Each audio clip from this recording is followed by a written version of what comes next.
Hey guys, today I have a book haul for you.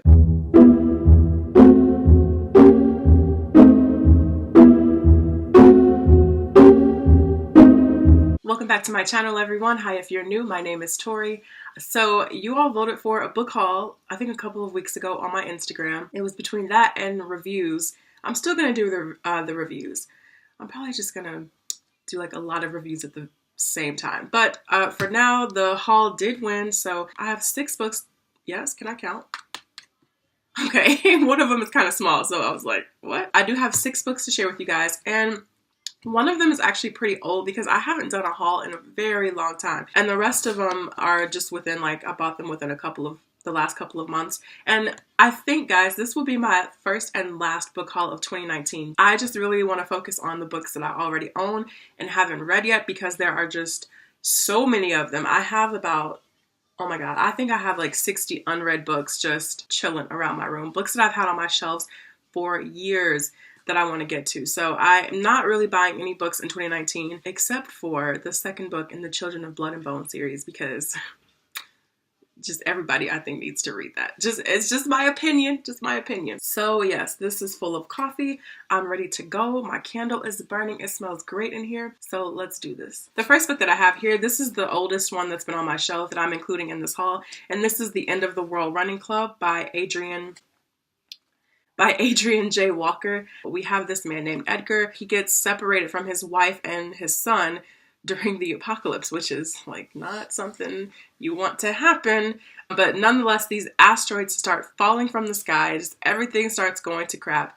And Edgar just finds himself completely on the opposite side of the country while all this is happening. And he takes it upon himself because, I mean, I think it's what everybody would do in this situation, or at least try. He tries to make his way across the country to get back to his wife and child. 550 miles of just pure wasteland separates Edgar from his family. So yeah, let me know down below if you've read this book or if you like, the same genres that I like, post-apocalyptic and science fiction.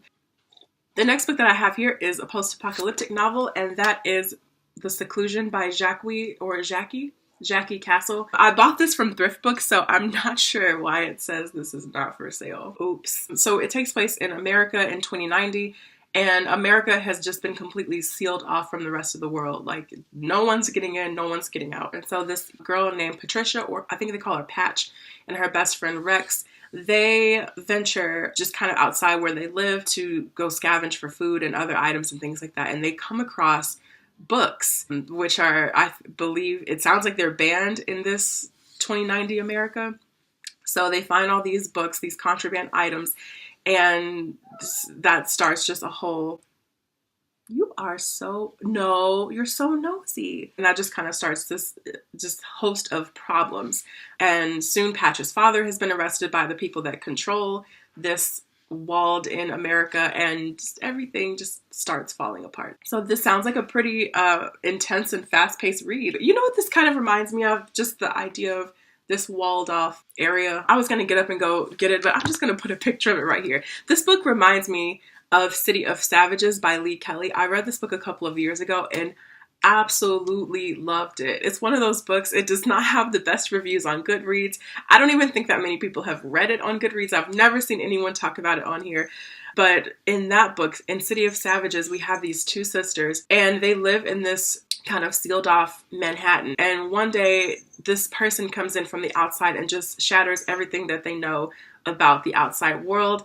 And it's so good. I love that book so much. Like I said, please don't pick it up and be like, oh my God, Tori thinks this book is great, I'm gonna love it. Everybody does not love this book. So just fair warning. I think it's fantastic though, and you might like it too. That's what The Seclusion, the basic premise of The Seclusion kind of reminds me of. But nonetheless, I am looking forward to this, and we'll see where it goes. I should not be drinking this much coffee. So now we're getting into the tomes. I have 3 large books following. I thought it was 4, but I checked the page count on one of them, and it's almost 400 pages, not quite a tome. But this baby right here, oh my God, I'm gonna be reading this for like the rest of my life. And that is, I think it's pronounced Reemdy. If I'm pronouncing that wrong, just someone please let me know. I believe it's Reemdy, and this is by Neil Stevenson, who can't write a short story to save his life. I think this is like 5,000 pages. That's really hyperbolic.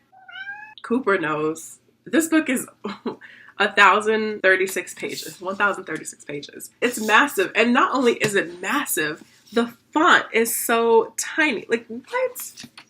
What? Sorry if I just like spoiled anything for you guys on page 600. So in Reamdy, we have this man named Richard. And Richard, he somehow started this online video game called T-Rain. And I mean, the game just blows up. It goes global. Everybody in the world from every like corner of the world is playing this game online. And then one day these Asian hackers, they released this virus into T-Rain called Reamdy. And Reamdy holds, it gets into players' electronic files and just holds them for ransom. And so you have this war happening not only in this virtual game online, you have this war kind of spilling out into the real world. And pretty soon you have like the Russians are involved and the Chinese are involved, and Richard is just caught in the middle of all of it. So it sounds crazy. The next book that I have here, not a tome, thank goodness. This is Round Midnight by Laura McBride.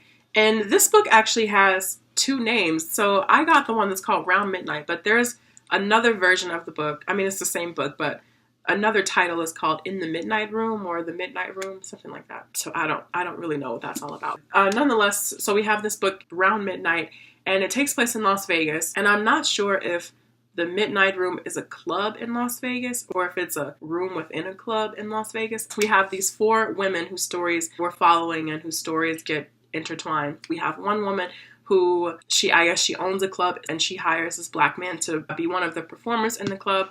But pretty soon racial tensions start getting a lot thicker in the club, and she just has to deal with the consequences of that. And then we have one woman who came here from the Philippines and hits it big in Las Vegas. We have one woman who just stumbles upon the Midnight Room and just kind of get caught up in everything that is going on in there.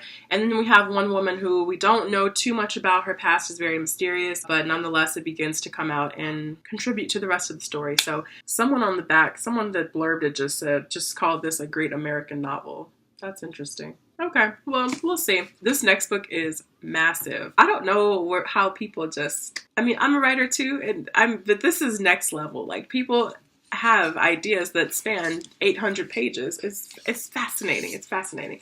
And that book is 4321 by Paul Auster. And this was actually recommended to me by my coworker. She recommended this to me, I think, last summer, and just honestly would not stop talking about it. So I finally bought it. Here it is. We're following this man named Richard Isaac Ferguson, and he was born in 1947. And from the moment of his birth, his life takes on four fictional paths. So throughout the book, we're following four different versions of the same man and kind of how all of his parallel lives are intertwining. And it becomes this sweeping epic across mid-20th century America of this man having different consequences to his actions, of different relationships and romances and all this kind of stuff. So it sounds really intriguing. Ooh, okay.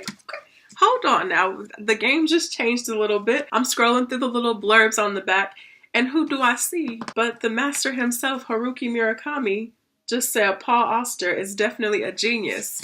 We have to take a step back and process this. I might have to read this book first. The fact that Haruki Murakami thinks Paul Auster is a genius, yeah, that just changed a lot of things. Okay, we're gonna probably read 4321 first. The final book that I have to share with you guys is The Book of Dust by Philip Pullman. Just a quick side note, I've never read his classic series. I have all three books, but I've never read his Dark Materials. But I'm really trying to figure out if this is related to The Golden Compass. If anybody has read that Dark Materials trilogy and you've read this, can you please let me know if I should read his Dark Materials first? So this book, we're following this boy named Malcolm, and his father owns what I think is a bar, or okay, I'm so bad at descriptions. I don't know why you guys watch this channel. So Malcolm's father owns this inn, and just all these strange characters come through the inn at all hours, and they trade secrets and just sketchy things. And Malcolm, being, a kid, or just anybody, starts to kind of eavesdrop and listen in on what is being said in the inn and what's going on. And so one day this person approaches him personally and tells him about this strange substance called dust, which is Not that strange because I'm looking at a lot of it right now. But nonetheless, he learns about this substance called dust, and then he gets wind of a girl that has been born named Lyra or Lyra. And this is what is making me think I should probably read the Dark Materials trilogy first, because Lyra is the main character in that series, and she was just mentioned in the official description of this book.